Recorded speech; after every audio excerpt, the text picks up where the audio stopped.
Hello everybody, this is Arifa and I have two wonderful guests with me, Dr. Anthony Leeds from England, and I do have Dr. Roy Taylor. Dr. Roy Taylor, of course, I told, director of Magnetic Resonance Image Center. Last program we did discuss, and he worked on this resonance imaging center in the University of Newcastle, where by this resonance imaging center they can find somebody's fatty liver, fatty pancreas. We will definitely talk about this. Our topic today is again obesity, diabetes, and how these two great researchers and doctors can help me and all other people to make their life sickness free. Dr. Anthony Leeds, I welcome to you the show. Thank you. Thank you. Thank you. Thank you very much indeed for giving us this opportunity, and thank you, Roy, for joining us for this program. I think we need to begin just by looking at the question of the sequence of ideas very quickly that you developed over the last, as you said earlier, 45 years, to explain how we've got to the point where we are now with the information that you've generated, which has changed the perception of what could we do for diabetes, because in the past everybody thought that once you had a diagnosis of diabetes, that was it, you just continued with the condition, but it's not that like that now. Would you like to very briefly summarize the story that leads us to the present point? Thank you, Tony. Yes, indeed. I wanted to know what caused this mysterious condition, which was said to be complex, and yet is a very simple disease. And after many years of research, it seemed to me that there was a single problem, which was too much fat actually inside the organs of the body, and particularly in the liver, which controls the sugar in the body, and the pancreas, which also controls the sugar in the body after meals. Now, we tested these ideas and showed that it was absolutely correct. People with type 2 diabetes have got too much fat in these organs, and by losing weight, it was possible to strip the fat out of the organs, and provided the diabetes hadn't been there too long, everything could go back to normal. So the insulin-producing cells were not dead, they could wake up. Although the longer a person had had type 2 diabetes, the less likely that was to happen. As a rough guide, people under 10 years of type 2 diabetes had a good chance of being able to reverse. Those with much longer disease, it was still possible, but only a few did. So for the first time, we understood what caused type 2 diabetes. It was a simple matter of having acquired more fat than they personally could cope with. And what do people do about it in terms of addressing this?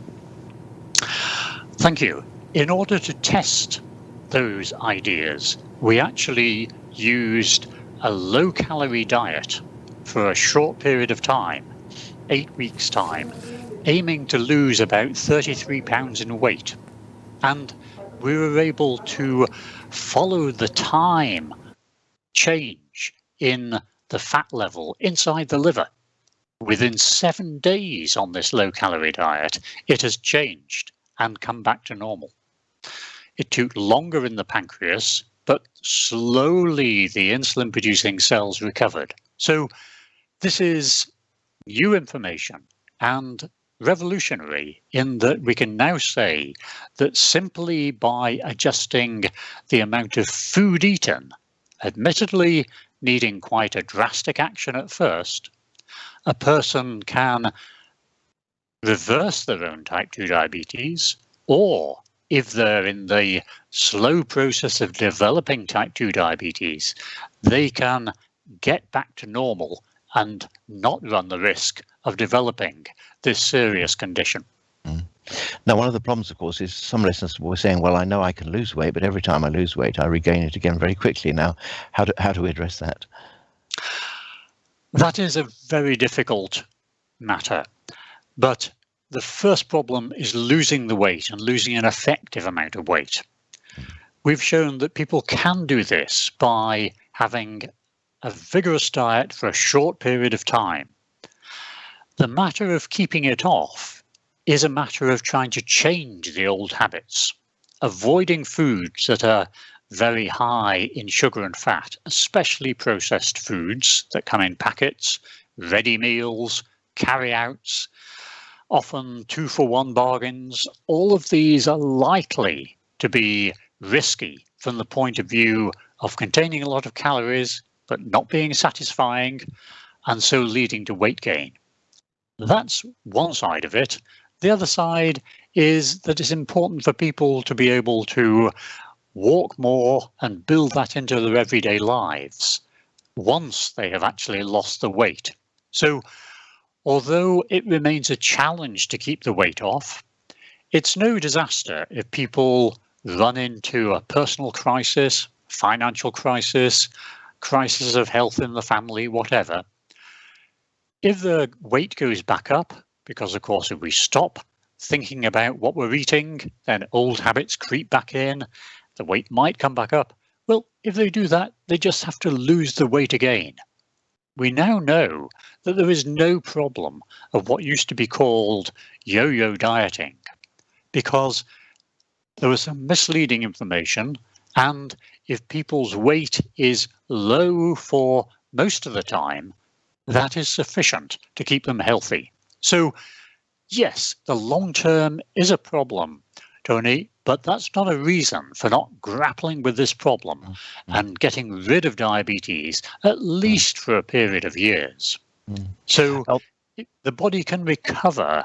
And there's an interesting aspect that if the sugar levels are normal for a period of time, the body seems to remember that for a much longer time than we would expect. And the complications are much slower to start up again. That's known as metabolic memory. So this isn't something that people ought to shrug their shoulders at and think, this is too difficult for me, I won't be able to do it long term. You've got to go for it and make it work. Yeah. Now, for those listeners who have a family history of diabetes, they've got a parent or an aunt or an uncle with diabetes. There are of course, other factors that give clues about their risk. What should they do? If a person has a close relative with type 2 diabetes, it would be enormously wise for them to have their sugar level tested at regular intervals. Once a year is quite adequate, because the rise happens really slowly. The normal range is quite wide, and if people are on their way to diabetes, it will gradually creep up within the normal range. After 5 years or so, it might pop out and be in a grey zone, and it takes at least another 5, sometimes 10 years for it to get onto diabetes. So we have a big window of opportunity for people to recognise there's a problem and then lose weight and change this process, because we know that the sugar levels can go back to normal. Incidentally, that isn't new information. People have understood the fact that pre-diabetes can be changed into a normal state for quite some time. But the urgency now is the number of people with type 2 diabetes, the growing weight of the population, and the acceptance that being this heavy is usually okay. Well, for people who've developed type 2 diabetes, that's not true, and they need to lose weight. So the answer is the same. And I think that one of the other things that you've mentioned in one of your publications is that, some people know this anyway, is that population weights on average have gone up enormously over the last 50 years. If you look at photographs of groups of people 50 years ago, they're much, shall we say, less heavy than they are now. And what we accept as normal, what most people, as you've just said, is much higher. There's been something like in America, for example, a 10-kilogram weight loss over 10 years. I think it is an extraordinary rise in some subsections of the population anyway. Weight gain over 10 years, yes. Yes. So that brings us then to the question of those individuals 50, 60, 70 years ago were very slim by today's standards. And yet also, you know, and I know that there are individuals who are not heavy who can develop diabetes. So can we just look at and comment very briefly on this question of people who are not obese or overweight by standard measures, but actually have got too much fat in the wrong places and may respond in the same sort of useful way? Yes, indeed.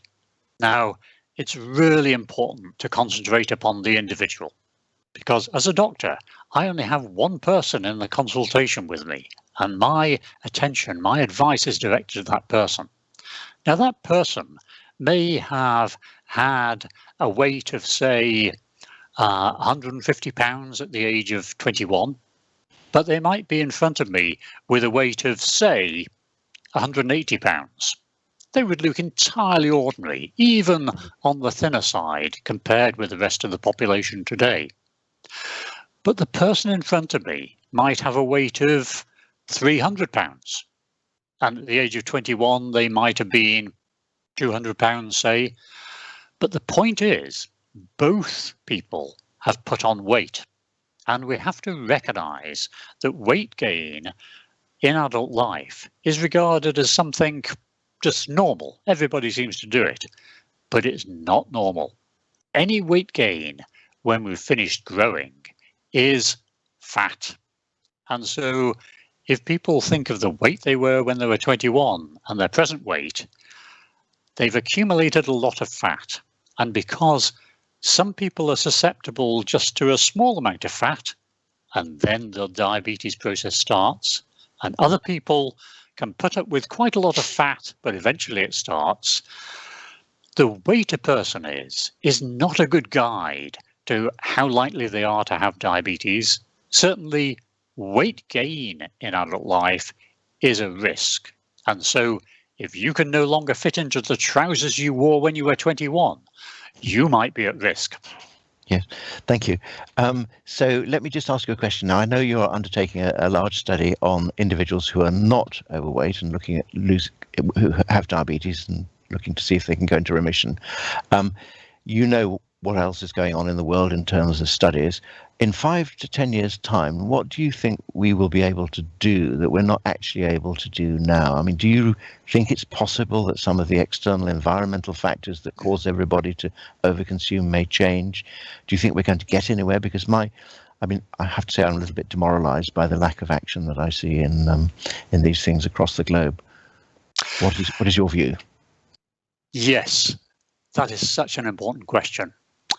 Now, up to this point, there have been confusing ideas about what was causing diabetes, confusing ideas about what to do about it, and as a result, governments have had a good excuse of not taking any action.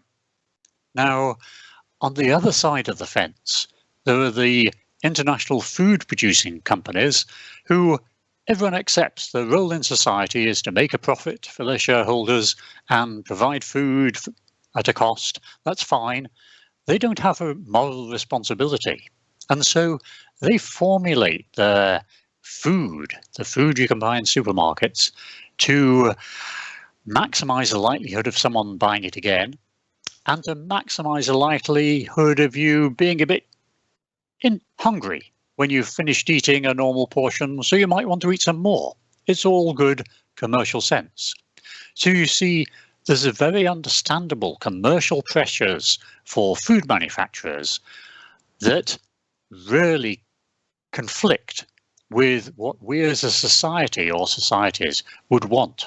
And unfortunately, the food companies do persuade governments not to take action on this. Now, by providing clear information on this matter, I hope that there'll be a steady movement to legislating about the provision of food in the same way that we have had introduction of tax on fizzy drinks. Now, in Britain, that was introduced a few years ago. It's had the effect of taking 30,000 tons of sugar out of the national food chain every year. That is staggering. And even more staggering when we realise that's concentrated almost entirely on young people who drink fizzy drinks. That can relatively simply be replicated. And once we get the simple message across, once politicians are aware of that, and the same people who are crying out about not wanting regulation are also noticing that the tax burden of diabetes is costing them enormous amounts of money, I believe we're moving towards getting some proper government action on regulating this critically important matter of the food environment, food supply. Yes. Now, I know Question over here, Dr. Anthony, I'm sorry. Yeah. You did mention about the personal problems, financial problems, family issues. Of course, I would add the lifestyle. People are working, and once they come home, they want something easy to cook or ready-made. For example, buying oranges and enjoying those oranges, there is an easy way. People just buy a juice, and that juice has lots of added sugar. People don't look at the ingredients. So this means the people should do healthy choices. How would you address this? And then I have another question. Well, it's very difficult for people to read the packets in the supermarket. The calorie labeling is unfortunately deliberately set out to be rather difficult to read. It's often expressed in kilojoules as well as kilocalories, and it all seems very complicated. It's not that easy for the average person, especially a person shopping in a hurry, to make those individual decisions. Certainly, a section of the population can do that, and that would be useful if they did. But we really need to lift our eyes up to the whole food chain to realize that type 2 diabetes is a form of chronic food poisoning. Now, what government should allow food poisoning to happen on a large commercial scale? Clearly, we need action at that level in order to make a move, because otherwise people of low income are going to be endlessly disadvantaged. My question over here is, so this means it's all the business, how many people suffer through obesity and then diabetes and then having sicknesses and already having financial crisis. You did talk about another thing that was metabolic memory. Sometimes there are new machines. When we go on the machine, it tells us what is someone's metabolic rate. What is the reason that the metabolic rate goes slow, and does it's only exercise which can help to improve metabolic rate, or what do you advise? Well, metabolic rate is really important in research to help us answer specific questions. But for an individual person, it's not enormously helpful in allowing them to make personal decisions. But the research has produced good answers that allows me to approach this question. Firstly, the matter of food energy, the amount that's eaten, is grossly in excess of the amount that can easily be burnt off during exercise for most adults. Sure, if you happen to be in your 20s, if you have a group of friends who like going running for hours on end, yes, it's possible to lose weight or even keep your weight down by those means. Most people who are in the risk range for diabetes cannot do that. And so exercise is important as a component, but it's only a small component. So trying to increase metabolic rate by exercise is a small contributor, useful but small. The huge thing is the habitual mouthful, especially unconscious eating.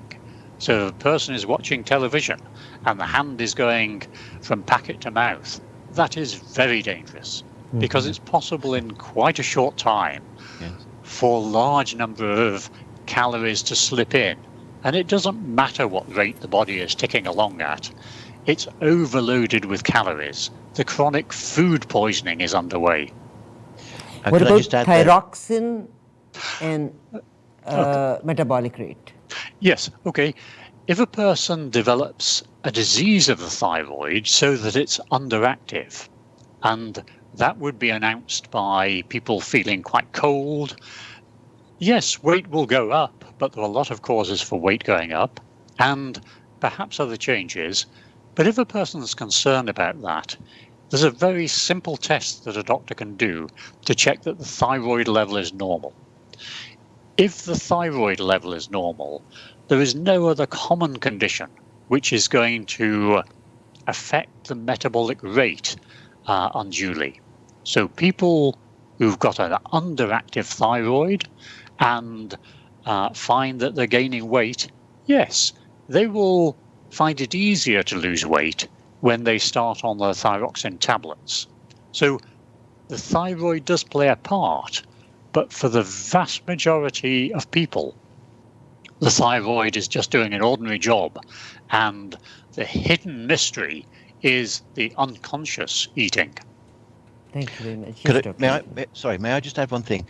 In earlier programs, we've talked about portion size, and there are papers that show that, for example, the sizes of wine glasses have increased since the middle of the 18th century and are now a huge size. Dinner plates have increased in size as well, and the most recently purchased dinner plates are absolutely enormous. And this draws our attention to the fact that portion size, both for food consumed at home, but also food consumed outside, is a problem. also the businesses which says buy 2 for 1 at the price of 1. So well, exactly. Which is something that's perhaps not a good thing. But I mean, one of the things I would do I would put a tax on large dinner plates. I don't know how popular that would be, and on large glasses as well. But I mean, portion size is a factor, isn't it? There's no doubt about that.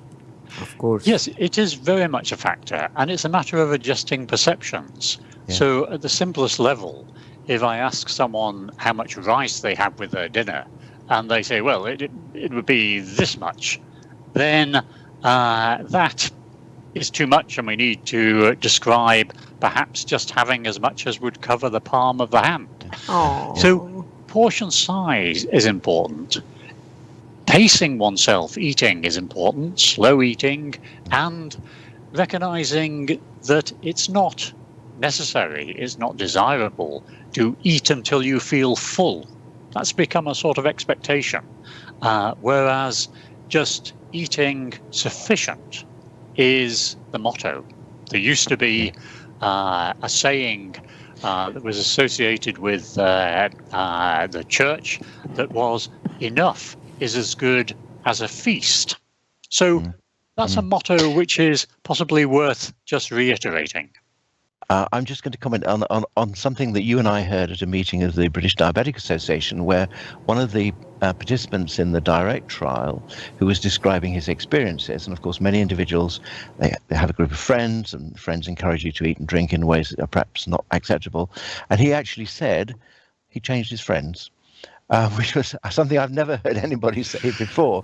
But, that may well, for one or two individuals, that may well be a solution, because if you're in a group that is constantly putting you under pressure to eat and overeat, there are also problems within families as well. And I've had patients who've said, well, it's very difficult for me not to accept the food from my grandmother or my mother. There's a lot of psychological pressure on people to eat. That's very true, and it underlies one of the most important things that, in fact, I refer to in the book Life Without Diabetes, the matter of one of the earliest decisions to make is to discuss the potential matter of losing a lot of weight with spouse, partner, close friends, and family. And a person needs to get them on board to be supportive, because if the closest members of the family, the spouse or partner, for instance, don't particularly want them to lose weight for whatever reason, it's very difficult for it to happen. Whereas if they're supportive, that's fine. So this is not an individual thing. Right from the beginning, I would encourage people to discuss this with their family. And in the words of that man who described so vividly the matter of social pressure from some, we need to recognize that there are some individuals who will go out to sabotage a diet. And it's a curious thing, but we just need to say it.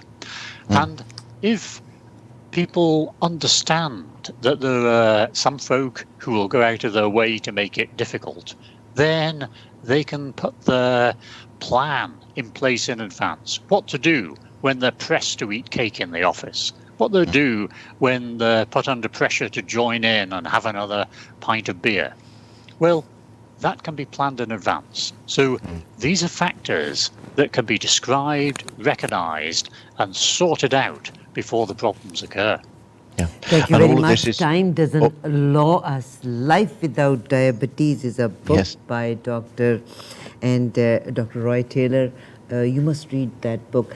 But coming back to your friend, the doctor who said he changed his company because he thought his company was putting pressure on him to eat more and more. What about if mama cooks very good and so children should change their mama? Well, that's all part of the discussion within the family. Let me just jump to a related topic and tell you something really quite interesting. You will have heard of the condition of gestational diabetes, diabetes that happens during pregnancy.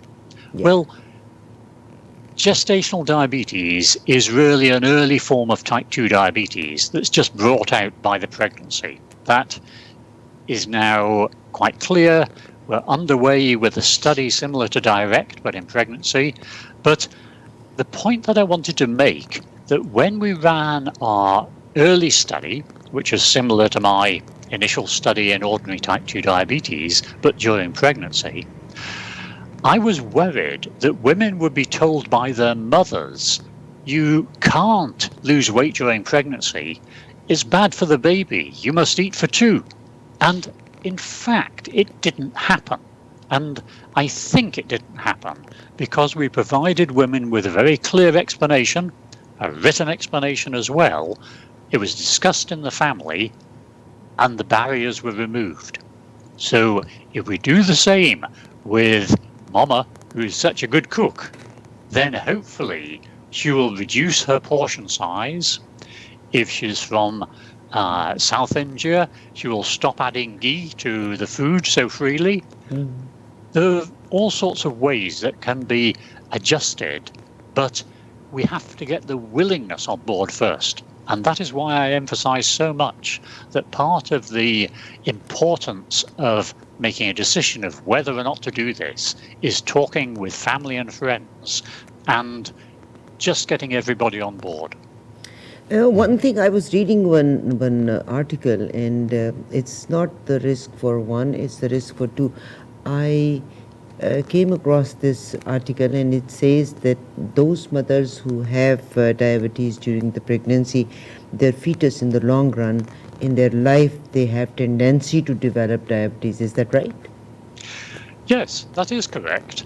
Although the research is still happening to try and disentangle the fact that those women who have diabetes during pregnancy tend to eat more, tend to have certain attitudes to food, and tend to feed their children more. So their children are heavier.